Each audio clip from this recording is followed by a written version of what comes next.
Hello everyone, আসসালামু আলাইকুম। রাহানা পারভিন চলে আসলাম রকমারি পাকের ঘর থেকে খুব মজার মুগ পাকন পিঠা নিয়ে। তাহলে চলুন মুগ পাকন পিঠাটা শুরু করা যাক। আমি এখানে 1 কাপ ডাল নিয়েছি, মসুর আর মুগ ডাল দুটো মিলিয়ে নিয়েছি। আপনারা চাইলে 3টে ডালও নিতে পারেন, তাহলে ভালো হয়। কিছুক্ষণ ভিজিয়ে রেখেছিলাম, তারপর প্রেসার কুকারে দিয়ে দিলাম। আর পরিমাণ মতো একটু পানি দিয়ে দিচ্ছি, সামান্য একটু লবণটা অবশ্যই একটু দিবেন, তাহলে পিঠাটা স্বাদটা বেড়ে যায়। তারপর 3-4টে সিটি উঠিয়ে নিয়েছি। তারপরে এই যে দেখেন এরকম হয়ে গেছে। চাইলে এখানে একটু অরেঞ্জ কালার দিতে পারেন আপনার যদি ভালো লাগে, তবে আমি দিইনি। তারপর আমি ঘুটনি দিয়ে ডালটাকে যেভাবে একটু গুটে নিলাম। আপনারা চাইলে ব্লেন্ডও করে নিতে পারেন। যদি দেখেন একটু শক্ত আছে তখন একটু ব্লেন্ড করে নিতে পারেন, তবে আমি আর ব্লেন্ড করিনি। আমি ঘুটনিটা দিয়ে এভাবে একটু গুটে নিয়েছি।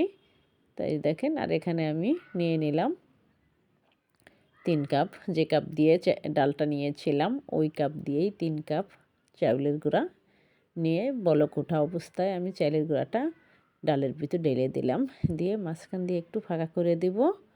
দেওয়ার পর 5 মিনিটের মতো আমি ডেকে রাখবো, তাহলে এটা সিদ্ধ হয়ে যাবে। আশা করি আপনারা বুঝতে পেরেছেন। পিঠাটা কিন্তু খেতে খুবই মজার হয়। এটা কিন্তু বানিয়ে অনেক দিন রেখে খাওয়া যায়।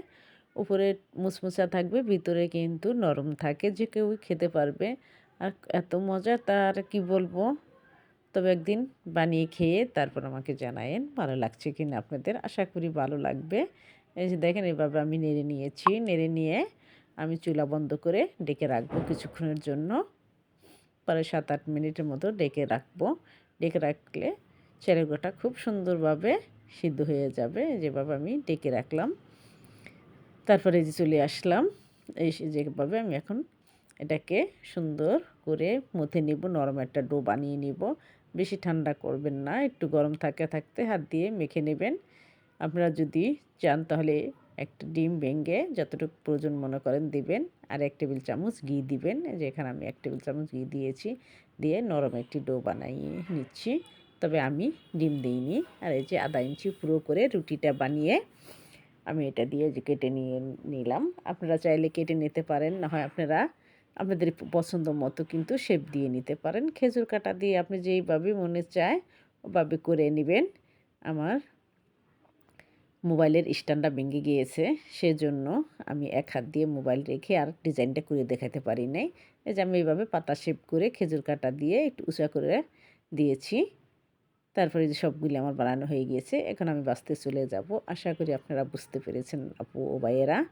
একটু হলেও যদি আপনাদের উপকারে আসে পাশেই থাকবেন। ফেসবুক থেকে দেখে থাকলে আমার ভিডিওটি লাইক কমেন্ট শেয়ার করে পাশে থাকবেন।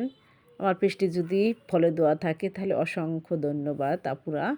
আর যদি ফলো দেওয়া না থাকে তাহলে আমার পেজটি একটু ফলো করে দিবেন প্লিজ। আর ইউটিউব থেকে দেখে থাকলে আমার চ্যানেলটি সাবস্ক্রাইব করে আমাকে এগিয়ে যেতে সাহায্য করবেন ও পাশে থাকবেন আশা করি।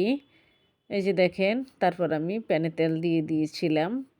তেলটা একটু গরম হওয়ার পর দিয়ে দিয়েছি, একদম কিন্তু বেশি গরম করা যাবে না। তারপর আমি পিঠাগুলি আস্তে আস্তে ধীরে ভেজে নেব। যে কোনো কাজই একটু ধৈর্য সহকারে কিন্তু করতে হয়। কোনো কাজ তাড়াহুড়া করলে কিন্তু ভালো হয় না সে কাজটা। এভাবে যে ভেজে নেব, পিঠাটা ধৈর্য সহকারে বানিয়ে একবার হলেও খেয়ে দেখবেন। আর এই পিঠাটা অনেক দিন রেখে খাওয়া যায়, বাচ্চারা যখন খুশি তখন কিন্তু খেতে পারে। মেহমান আসলে আমরা চটজলদি করে কিন্তু তাদেরকে আপ্যায়ন করতে পারি। পিঠাটা খেয়ে তারা একদম চমকে যাবে যে এটা কী পিঠা। আর এই দেখেন আমি শিরা করে রেখেছিলাম।